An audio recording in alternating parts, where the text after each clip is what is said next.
आज तलब महमूद साहब ने एक और बड़ा इंकशाफ किया सर, आपने भी उसकी बात की उस पर पहले। उन्होंने कहा जनाब कि एक वहाँ से 600 किलो चांदी पकड़ी गई थी वो क्वेटा में, तो लाहौर तक आते आते आनी होगी 200 किलो बच गई।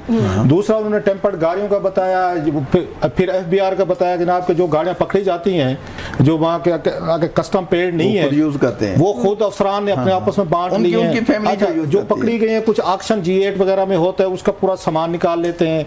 फिर किसी अफसर का बताया कि वहाँ पे उनके आपस में लड़ाई होगी पैसों के लेन देन पे, जो आप भी बात कर रहे थे लाहौर में किसी दफ्तर में। वो बड़ा वाकया हुआ। वो क्या है sir, what is the story?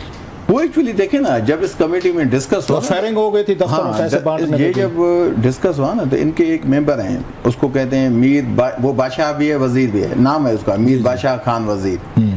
मतलब एक बंदे के नाम में ही बादशाह भी है वजीर भी है, तो फिर वो आप और हमसे तो ज्यादा ताकतवर हुआ ना, तो वो कानून को क्यों दे? वो कहते हैं कि नाम का बड़ा असर होता है, बड़ा असर होता है ना, ये माँ बाप का बड़ा तोहफा होता है जो नाम अच्छा आ जाए ना। तो वो एक्चुअली लाहौर का किस्सा था, वहाँ 2 अफसर लड़ पड़े, कोई ब्राइब की कमी पैसे मिले, तो वहाँ गोलियां चल गई।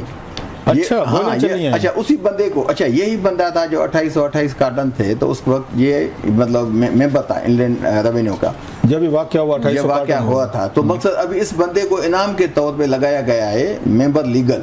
अभी मुझे आप बता दें ना कि मतलब ऐसे बंदे को मेंबर लीगल लगाना FBR में, तो वो कौन से लीगल काम करेगा वहाँ बैठ के? और आपको जो एक्चुअली वो आपने अभी डिस्कस नहीं किया, मैं वो भी आपको बताना चाहता हूँ। आपको बहुत सारी बातें हो रही थी, तो वो चीजें देखिए ना, एक्चुअली जब ये कमेटी चली ना, जो मेन मकसद है जिसमें हमारे इस मुल्क का फायदा हो सकता है, देखिए ना ब्यूरोक्रेट मीटिंग्स में नहीं आते। आप उनसे पूछें कि उनको भी ये पॉलिटिकल लोग मना करते हैं कि आप मीटिंग्स में ना आए ना, ताकि काम ऐसे है नहीं। काम जो देखिए ना, ये लोग मिलके खुद करते हैं, खुद उनके ऑफिस में, उन लोगों के ऑफिस में जाते हैं चल के, कि हम जी बताएं कैसे हम इसको मैनिपुलेट करना है। फिर कमेटीज की मीटिंग 2-2 महीने नहीं होती उन कमेटीज की, तो उन अफसरों पे एक्शन होना चाहिए। नंबर 2, अभी मैं आपको बताऊंगी, जब टैक्सेस की बात हुई तो सब कमेटी में एक बड़ी शॉकिंग जो है ना इन्फॉर्मेशन आई। किससे? वो कस्टम डिपार्टमेंट से। तो हमने उनसे पूछा कि भाई ये जो इंडियन रेवेन्यू वाले आप वहाँ काम करते हैं, तो आपका काम है कि जो वहाँ से, क्योंकि हमारे पास पोर्ट एक ही है कराची, वहाँ से मटीरियल आपके भैया गवादर तो दूर है, कराची से मटीरियल आता है टैक्स एग्जेम्प्टेड एरियाज में, वो खास करके आपकी पाटा और इसमें बलूचिस्तान में कुछ एरियाज हैं और इसमें KP में है।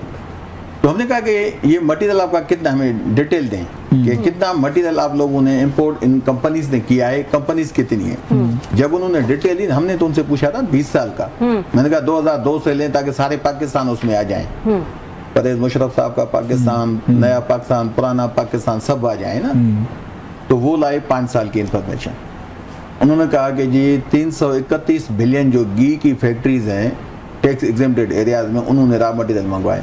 331 बिलियन 5 साल में इंपोर्ट करवाया है, इंपोर्ट किया है, जिस पे टैक्स उन्होंने नहीं दिया कि भाई हमारी जो ये तकरीबन $1 बिलियन की बनती है इंपोर्ट। ये तो $1 बिलियन भी अभी अगर आज के हिसाब से ना, अगर पहले जाएंगे तो डॉलर हो सकता है कम हो, तो 331 में। फिर उसने बताया कि 100 बिलियन जो है वो स्टील की फैक्ट्रीज ने।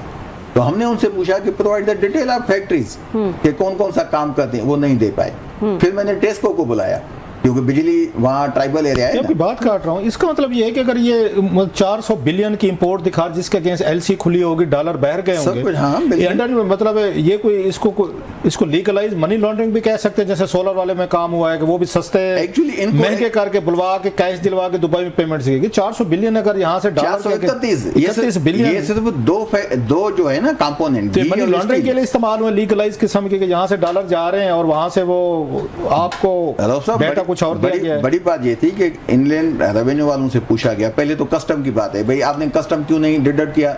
जी वो टैक्स एग्जेम्प्टेड देता है, चलिए मैं ठीक है। तो मैंने आपको कहा कि provide the detail of those factories imported along with the imported material and production by those factories and utilisation of that material in the specific tax exempted areas.